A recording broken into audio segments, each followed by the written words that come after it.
Okay, welcome to my presentation of How Society Shapes Prejudice, Adolescence and Context. Now, Yuri Bronfenbrenner's ecological theory, I hope I'm saying his name right, I might totally be botching it, but nonetheless, he emphasized that human development is shaped by multiple interconnected systems from immediate environments to broad cultural contexts that influence individual behavior. Therefore, we will use his theory to examine adolescence, as it is a key stage of development marked by its heightened sensitivity to social influences that shape personal beliefs to begin with. Therefore, to analyze how interactions within the microsystem, mesosystem, and macrosystem contribute to the development of adolescent prejudice.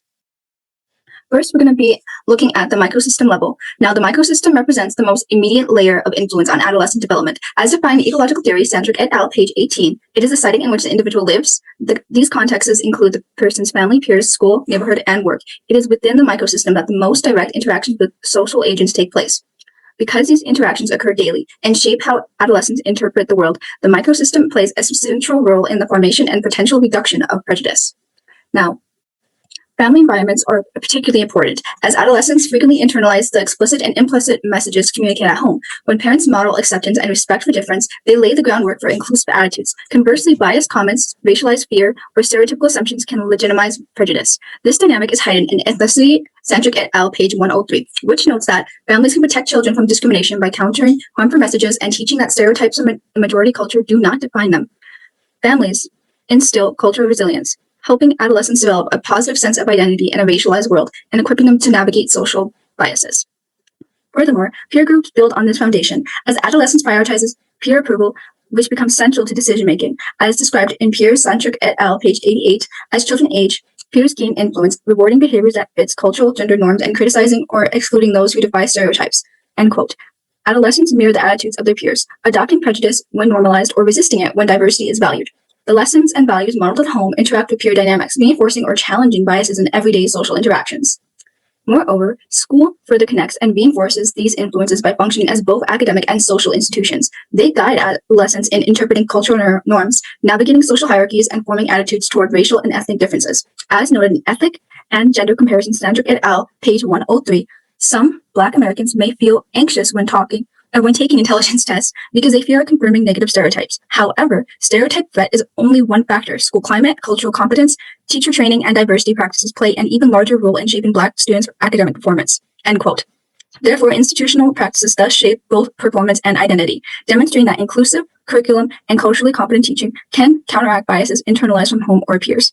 Together, these microsystem interactions across family, peers, and school create a network of reinforcement or resistance that shapes adolescents' understanding of social norms and prejudice.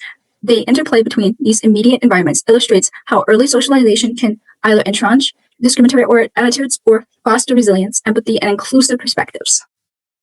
Next, we're going to be looking at the mesosystem level. As defined in ecological theory, Sandrick et al., page 18, it involves relations between microsystems or connections between contexts.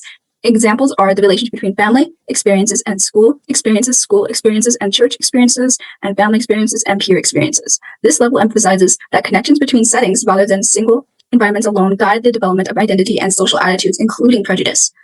Parent-teacher collaboration is an example of the mesosystem's influence on adolescents' prejudice. When families and schools actively work together to model inclusive values, adolescents receive consistent messages about fairness, respect, and diversity. As noted in Race and Ethnicity in School, Sandrick et al., page 112, teachers act as cultural mediators by addressing bias in curriculum and interactions, understanding diverse groups, reflecting on stereotypes, supporting students of color, and partnering with families. End quote. Overall, the mesosystem underscores the interconnectedness of social institutions and networks in shaping adolescents' identity, values, and attitudes. Coordinated support across different social roles creates consistent reinforcing messages that are essential for reducing prejudice and promoting inclusive social development. Next, we're going to be talking about the macrosystem level. Now, the macrosystem encompasses broader societal and cultural values, beliefs, laws, and media that shape adolescent development. As described in ecological theory, Sandrick et al., page 18, culture encompasses the behavior, beliefs, and shared products of a group, passed down across generations. Cross-cultural studies compare different cultures to reveal which aspects of development are universal and which are cultural specific. This shows how cultural frameworks shape the norms and expectations that guide adolescents' attitudes and understanding of social interactions, including prejudice.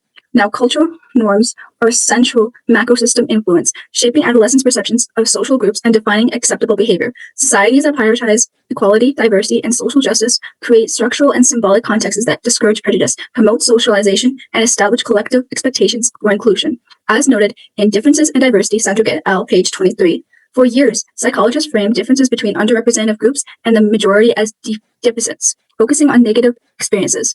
More recent research highlights strengths, viewing #BlackGirlMagic as a symbol of resilience, pride, and positive identity, end quote. This illustrates how cultural narratives can reinforce or challenge prejudice, shaping adolescents' understanding of social identity, resilience, and collective value, while highlighting that evolving cultural norms make societal change toward reducing prejudice possible. Now, these cultural norms are reinforced and transmitted through media, which serves as a structural agent of socialization within the macrosystem. Media both reflect societal values and shape them, exposing adolescents to norms that influence perceptions of others, reinforce power dynamics, and foster either prejudice or inclusivity. As observed in Sandrick et al., page 23, research shows that children and adolescents who are heavily exposed to violent media are more likely to see the world as dangerous and to view aggressive behavior as acceptable. These lasting effects stem from reinforced beliefs and assumptions about others, which can contribute to aggressive intentions and actions over time. And with continued exposure, these influences may strengthen throughout development and persist into adulthood, end quote. Therefore, the interaction between media and cultural norms demonstrates how societal messages are amplified, showing that values communicated through cultural narratives can either counteract or reinforce prejudice. Furthermore, policies and legislation further formalize these societal norms by embedding them into institutions that adolescents navigate daily. By shaping curriculum, disciplinary policies, and anti-bias initiatives, structural policies provide adolescents with clear cues about acceptable behaviors and social hierarchies, influencing the internalization of inclusive or prejudiced attitudes. As noted in Cultural Bias in Testing, Sandrick et al., page 64, early intelligence tests were culturally biased toward urban, middle, SES, and white children, unfairly disadvantaging underrepresented groups. Many questions relied on culturally specific knowledge or standard English.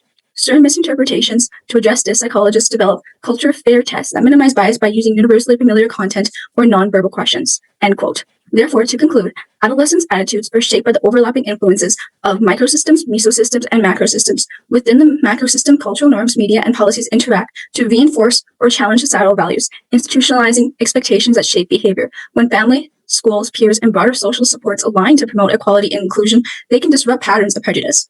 Now, Bronfenbrenner's ecological model highlights that bias is not simply an individual failing, but rather is embedded within institutional structures, and thereby reform is only feasible when we examine the intersection of these social contexts.